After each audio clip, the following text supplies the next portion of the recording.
The बहुजन आवाज।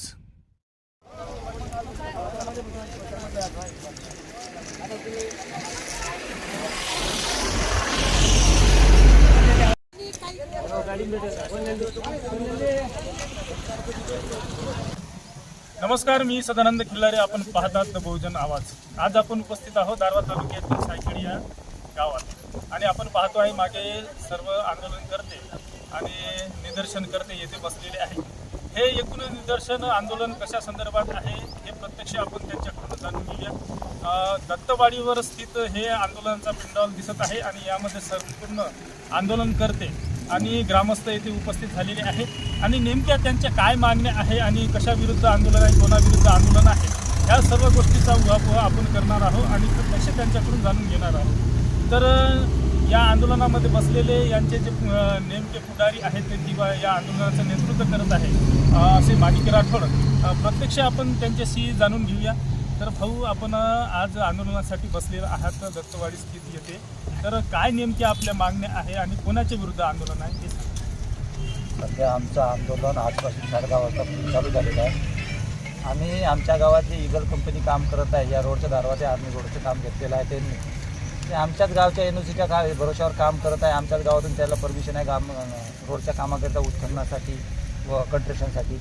परंतु त्याने आमच्याच गावाला आज वेचीत टाकलेलं आहे की आमच्या गावात सुमारे 50 वर्षापासून वसलेली वस्ती आमचं गाव त्याला जमीनच्या 6 फूट खोल, याच्या रस्त्यापेक्षा 6 फूट खोल खड्ड्यात टाकलेलं आहे. त्यांनी आमच्या गावातल्या नाल्या, अप्रोच रस्ते, लोकांना ये जा करणारे रस्ते, हे संपूर्ण यायचं नुकसान करून तोडफोड करून ठेवलेलं आहे. कुठेही आज पावसाळा येण्याचा वेळ झालेला आहे. लोकांच्या घरात पाणी शिरत आहे, लोक पाण्यात राहत आहे. लोकांना ना एवढा त्रास होत आहे की भयंकर त्रास होत आहे. त्याच्यासाठी आम्ही त्या कंपनीनं आमच्या संपूर्ण मागण्या, आमच्या गावातले अप्रोच रस्ते, नाल्या हे व्यवस्थित करून द्यावं आणि आमच्या गावाकडून जे NOCमध्ये त्यानं आमच्या गावानं ज्या पद्धतीने NOC दिलेली आहे त्यांनी की आमच्या गावातून या प्रकारे तुम्ही काम करसाल, त्या नियमानं त्या अटी शर्तीला अधीन राहून त्यांना काम करावं. आम्हाला त्याच्याकडून एवढीच अपेक्षा आहे. जवळ ते आम्हाला लेखी स्वरूपात देत नाही आमच्या मागण्या मान्य करून, तवर आम्ही आमचं आंदोलन मागं घेणार नाही. आता आपण पाहतो आहे येथे पोलीस प्रशासन सुद्धा यंत्रणा आलेली आहे आणि बरेचसे ग्रामस्थ येथे बसलेले आहे आंदोलनाकरता. तर कंपनीचा कोणी प्रतिनिधी येथे आपल्याला येऊन भेटला का? कंपनीचे प्रतिनिधी आले ते म्हणून कोणतरी आले ते मिथिलेश कुमार सिंग म्हणून, पण त्यांनी वरिष्ठ अधिकाऱ्याला कळवा लागल आणि त्याच्यानंतरच आम्ही सांगू असं म्हणून परत गेलेले आहे. तरी पोलीस प्रशासन इथं आहे आमच्या सुरक्षेसाठी आणि देखरेखीसाठी, पण कंपनीचे आणखी वरिष्ठ कोणी आलेले नाही आणि प्रशासनाकडून, शासनाकडून बी कोणी आणखीन असा सक्षम अधिकारी इथं येऊन आम्हाला याची ग्वाही नाही दिलेली आहे की आम्ही हे तुमच्या मागण्या पूर्ण करून देऊ किंवा त्या कंपनीकडून आम्ही हे काम करून घेऊ. तर आंदोलनकर्त्यांनी आपली भूमिका सांगितलेली आहे आणि कोणाच्या विरुद्ध आंदोलन आहे ते सुद्धा सांगितलेलं आहे. सध्या स्थितमध्ये चालू असलेला हा जो कन्स्ट्रक्शन आहे, हा जो रोड आहे आणि ईगल कंपनी त्या विरोधातलं हे आंदोलन असल्याचं यांनी स्पष्टरित्या सांगितलेलं आहे. इतरही प्रतिष्ठित ग्रामस्थ आणि आंदोलनकर्ते आपल्यासोबत उपस्थित आहेत. आपण त्यांच्याकडून सुद्धा इतर माहिती जाणून घेऊया. तर काय सांगाल भाऊ, आपण येथे दत्तवाडी स्थित आंदोलनामध्ये बसलेला आहात, आपण या गावचे ग्रामस्थ आहात, प्रतिष्ठित व्यक्ती आहात, काय सांगाल या आंदोलनाबाबत? दारवा आर्मी राज्यमार्गाचा वर्षापासून या ठिकाणी सुरू आहे. दारव्यावरून 4 किलोमीटर अंतरावर असलेलं हे गाव, त्या गावातून जो रस्ता चालला आहे, दारवा आर्मी राज्यमार्ग जो रस्ता चालला आहे, या रस्त्याच्या उंची वाढल्यामुळे अनेक आमच्या गावातील नागरिकांना, गावातील जे अप्रोच रस्ते आहे जाण्या येण्यासाठी खूप मोठ्या प्रमाणात या ठिकाणी त्रास होत आहे. त्यामुळं अनेक वर्ष ग्रामपंचायतच्या माध्यमातून असो किंवा नागरिकांच्या माध्यमातून असो अनेक वेळा त्या लोकांना विनंत्या केल्या, त्या लोकांना समजावण्याचा प्रयत्न केला, पण ते लोक काही ऐकायला तयार नाही. त्यामुळे गावकऱ्यांनी प्रमुख मुद्दा हे समोर ठेवून की या ठिकाणी आंदोलन केल्याशिवाय काही आपल्या मागण्या मान्य होणार नाही, यासाठी आज रोजी आम्ही 10:30 वाजतापासून या ठिकाणी आंदोलनाला सुरुवात केलेली आहे. त्याच निमित्ताने या ठिकाणी दारव्या येथील पोलीस प्रशासनसुद्धा या ठिकाणी आलेले आहे आणि त्यानंतर ईगल इन्फ्रास्ट्रक्चर प्रायव्हेट लिमिटेड उल्हासनगरचे जे PM आहेत मिथिलेश कुमार सिंग, ते सुद्धा या ठिकाणी आलेले आहे. त्यांनी आमच्या सर्व मागण्या या ठिकाणी ऐकल्या, पण त्यामधल्या काही मागण्या त्यांनी करून देतो म्हणून असं म्हटलेलं आहे आणि आम्ही जे मागण्या त्यांना दिलेल्या आहे त्या मागणीच्या अनुषंगानं जे लेटर हेडवर आम्हाला लिहून देतील आणि किती दिवसात ते काम पूर्णत्वास येणार आहे हे सुद्धा या ठिकाणी सांगणार आहे. त्यानंतर सर्व आमच्या मागण्या मंजूर झाल्यानंतर आणि कुठेतरी आम्हाला कामाची हमी दिल्यानंतर त्या ठिकाणी आम्ही आंदोलन मागे घेऊ, पण तोपर्यंत या ठिकाणाहून आम्ही आंदोलन मागे घेणार नाही. तर आपण सांगितलं की येथे PM आले होते, कंपनीचे हेड आले होते आणि त्यांनी आपल्याला तोंडी स्वरूपात सांगितलेलं आहे. परंतु आपण कुठपर्यंत येथे बसून राहणार याबद्दल? नाही, जोपर्यंत कामाची हमी आम्हाला देणार नाही, लिखित स्वरूपात कामाची हमी त्यांच्या लेटर पॅडवर, कंपनीच्या लेटर पॅडवर ज्या वेळेला आम्हाला ते हमी देतील की तुमचं काम आम्ही करण्यासाठी 100% प्रयत्नशील राहू किंवा करून देऊ, अशा पद्धतीची हमी दिल्याशिवाय या ठिकाणावरून आंदोलन आणि पोलीस प्रशासनाने या ठिकाणी सर्व गावकऱ्यांना आलेत, त्यांनीसुद्धा या ठिकाणी मदत केलेली आहे, पोलीस प्रशासनाने मदत केलेली आहे आणि मिथिलेश कुमार सिंग यांनी आता नुकतेच या ठिकाणावरून ते सर्व आमच्या मागण्या ऐकून ते त्यांच्या लेटर हेडवरती लिहून आम्हाला आणून देतील आणि त्यांच्या वरिष्ठांना ते कळवतील. त्यामधून जे काही काम होण्यासारखं आहे ते तातडीने उद्यापासून सुरू करण्याचं त्यांनी आम्हाला या ठिकाणी आश्वासन दिलेलं आहे. निश्चितच आपण सांगितलं की आपल्या संपूर्ण मागण्या त्यांच्यासमोर आपण ठेवल्या. इतरही ग्रामस्थ आंदोलनकर्ते आपल्यासोबत आले, आपण त्यांच्याशी बोलूया. या समोर बघू. काय नाव आपलं? नरचंद रोडे. तर काय सांगाल, आपण आता आंदोलनकर्ते म्हणून येथे बसलेला आहात, संपूर्ण दत्तवाडीमध्ये आहात, संपूर्ण सगळ्या ग्रामवासी येथे उपस्थित आहेत. नेमकी मागणी काय आणि कधी आपण येथून उठणार याविषयी सांगा. आम्हाला मागणी द्यायला उठून साहेब आम्ही येतो, तेथपर्यंत आम्ही उठणार नाही. आम्हाला जायला रस्ते नाही, नाले बरोबर केल्या नाही, सलाकी नाही टाकल्या, काहीच नाही टाकलं. एका कंपनीवर काही गेली कंपनी हे डोळ्याला लागलेलं आहे, मला 1 लाख रुपये लागलेला आहे. आजही पडलो मी, चप्पल फाटलेली आहे बा, हे बघून घे. आणखीन काय सांगायचं समोर? आणि माझ्या घरातही पाणी आहे, तुम्ही बघून घे जा. सगळ्या गावातलं पाणी माझ्या घरात येते, त्या साहेबालाही माहीत आहे.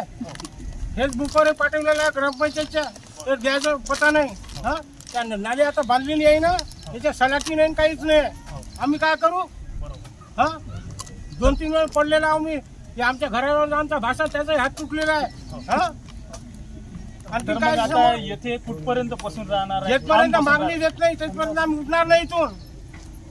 जोपर्यंत हे रस्त्याची कन्स्ट्रक्शन कंपनी आहे, जोपर्यंत यांना लिखित स्वरूपात यांच्या कामाची हमी देत नाही, तोपर्यंत येथून तसुभरही हटणार नाही, अशा प्रकारचं यांनी सांगितलेलं आहे. इतरही आपल्यासोबत ग्रामस्थ बंधू उपस्थित आहेत. आपलं नाव सांगा. बोला ना, बोला ना. बरं, काय सांगाल आपण आता? इतर सर्व आंदोलनकर्त्यांनी सांगितलं नेमकी आपली मागणी काय राहणार आहे आणि आपण येथून कधी उठणार किंवा कुठपर्यंत? एवढी इच्छा आहे का आमच्या गावचं काम चांगलं झालं पाहिजे. बाकी आमची याच्यात आमच्या गावचं काम होत नाही तिथपर्यंत आम्ही. तर हे जे रस्ता कन्स्ट्रक्शन चालू आहे, रस्त्याचं बांधकाम चालू आहे आणि ईगल कंपनीद्वारे हा कन्स्ट्रक्शन चालू आहे आणि हे संपूर्ण कन्स्ट्रक्शन सुरळीत व्यवस्थित होईल आणि येथील ग्रामस्थांना, नागरिकांना सुद्धा सोयीचं होईल, तोपर्यंत आम्ही येथे बसून राहणार. आणि जोपर्यंत या बांधकाम करणाऱ्या कंपनीची अथॉरिटी आम्हाला लिखित स्वरूपात ही हमी देणार नाही, तोपर्यंत आम्ही येथून उठणार नाही, अशा प्रकारचं सुद्धा यांनी सांगितलेलं आहे. इतरही आपल्या सोबत आंदोलनकर्ते जुळत आहेत. या सोबतच ग्रामस्थ ठेवत आहे. काय सांगाल, आपलं नाव सांगा. माझं नाव किशोर शंकर राठोड. काय सांगाल, आपण आंदोलनकर्ते म्हणून येथे बसलेला आहात, नेतृत्व करत आहात. महत्त्वाचा विषय असा आहे की आमचं आंदोलन विकासाविरुद्ध नाही, आमचं आंदोलन विकासाविरुद्ध नसून रस्त्यालाही विरोध नाही, परंतु सुरक्षित आणि दर्जेदार अशा कामाचा आणि ग्रामवासियांच्या सुरक्षेचा विचार करून हा काम व्हायला पाहिजे. आता या कामामुळे आता भाऊनं बरंच काही सांगितलेलं आहे आणि बरंच काही राहिलेलं आहे, त्यामुळे शारीरिक, मानसिक असा भरपूर त्रास होता. आता पावसाळ्याचे दिवस आलेले आहे, लोकांच्या घरात पाणी जाणार आहे. जेव्हा रस्त्यावाल्यांना हे माहीत होतं की बा गाव खाली आहे तरी रस्ता आपण एवढा उंच घेत आहोत, याची पूर्वसूचना त्यांनी ग्रामस्थांना दिलेली नाही आहे. पूर्वसूचना ग्रामस्थांना न देता अशा पद्धतीचं काम केलं. गावकऱ्यांनी हा लढा ग्रामपंचायतपर्यंत सर्वात आधी सुरू केला. ग्रामपंचायतवाल्यांना, सगळ्या सदस्यांना, ग्रामसेवक सगळ्यांना सांगू कंटाळले. कुठलाही जेव्हा पर्याय निघाला नाही, शेवटचा पर्याय म्हणून लोकांनी इथं ठाम बसण्याचा निर्णय घेतलेला आहे. ग्रामपंचायत गावाच्या विकासासाठी असून सुद्धा त्यांनी सुद्धा कधीही गावावर लक्ष दिलेलं नाही आहे. या गावामुळे भरपूर काही शारीरिक नुकसान सुद्धा झालेले आहे, जीवितहानी सुद्धा झालेली आहे. रस्त्याचं काम करत असताना सगळ्यांना माहीत आहे, PWDला माहीत आहे की रस्त्याच्या आणि लोकांच्या जीवितवाचा विचार करूनच रस्त्याचं काम करायला पाहिजे. मार्गदर्शक बोर्ड, सूचना बोर्ड त्यांना लावायला पाहिजे. रस्त्यातले खड्डे वगैरे बोला, या खड्ड्यामुळे माझ्या स्वतःचा मुलगा, माझ्या भावाचा मुलगा कुंदन सुदाम राठोड याचा या गेल्या 24 तारखेला त्याचा या रस्त्याच्या खड्ड्यामुळे जीव गेलेला आहे. आता खरंच जीवितवाची भरपाई कोण करून देणार आहे? या गोष्टीची जबाबदारी कोणी घ्यायला पाहिजे? या रोडचं काम आहे. आज प्रशासनाने आम्हाला इथे येऊन आमची सपोर्ट केलेला आहे. कंपनीवाले आले, कालपर्यंत कंपनीवाले फक्त इथे येत होते, जात होते, कुणीही लक्षात घेत नव्हतं. पण ते म्हणतात ना की जोपर्यंत रडत नाही तोपर्यंत कळत नाही. बाळ रडल्याशिवाय सुद्धा आई त्याला दूध पाजत नाही. त्यामुळे आज आमच्यावर रडण्याची वेळ आली आणि आम्ही इथं बसलेलो आहोत. तर हे संपूर्ण ग्रामस्थ संतप्त अशी भूमिका घेऊन येथे बसलेले आहेत आणि जोपर्यंत पुख्ता अशी लिखित स्वरूपात आम्हाला हमी मिळत नाही कंपनीकडून, तोपर्यंत आम्ही येथून उठणार नाही, अशा प्रकारची सुद्धा यांनी ठाम भूमिका घेतलेली आहे. साईडला रुग्णालय सुद्धा आहे साहेब, साईडला रुग्णालय सुद्धा आहे. आज एखादा रुग्ण इमर्जन्सीमध्ये न्यायचं काम पडलं तर इथून ॲम्ब्युलन्स सुद्धा मार्गस्थ होऊ शकत नाही. तिला इथून 3 किलोमीटर जाऊन पलटून यावं लागते. त्याच्यानंतर ती रुग्णालयात जाणार, तिथून पेशंट घेणार, किंवा गावात एखादा रुग्ण तयार झाला, इमर्जन्सीमध्ये काही झालं, त्याला सुद्धा बाहेर आणण्यासाठी या रस्त्यावाल्यांना कुठलाही मार्ग ठेवलेला नाही आहे. अशी संतप्त भूमिका आमची आहे. आणि जोपर्यंत आम्ही जे मागण्या केलेल्या आहे ते संपूर्णपणे लिखित स्वरूपात, पक्क्या स्वरूपात आम्हाला मिळाल्याशिवाय इथून हा आंदोलन उठणार नाही. वाढत राहील पण कमी होणार नाही. निश्चितच या ग्रामस्थाचं दुःखद असं यांनी सांगितलेलं आहे आणि यांची भूमिका सुद्धा येथे स्पष्ट केलेली आहे. जोपर्यंत लिखित स्वरूपात यांना कुठल्याही प्रकारची हमी मिळणार नाही तोपर्यंत येथून कसुभरही हलणार नाही, अशा प्रकारची संतप्त भूमिका या सर्व आंदोलनकर्त्यांनी व्यक्त केलेली आहे. सदानंद खिल्लारे, द बहुजन आवाज, दोन मिनिटं यांचं घ्या.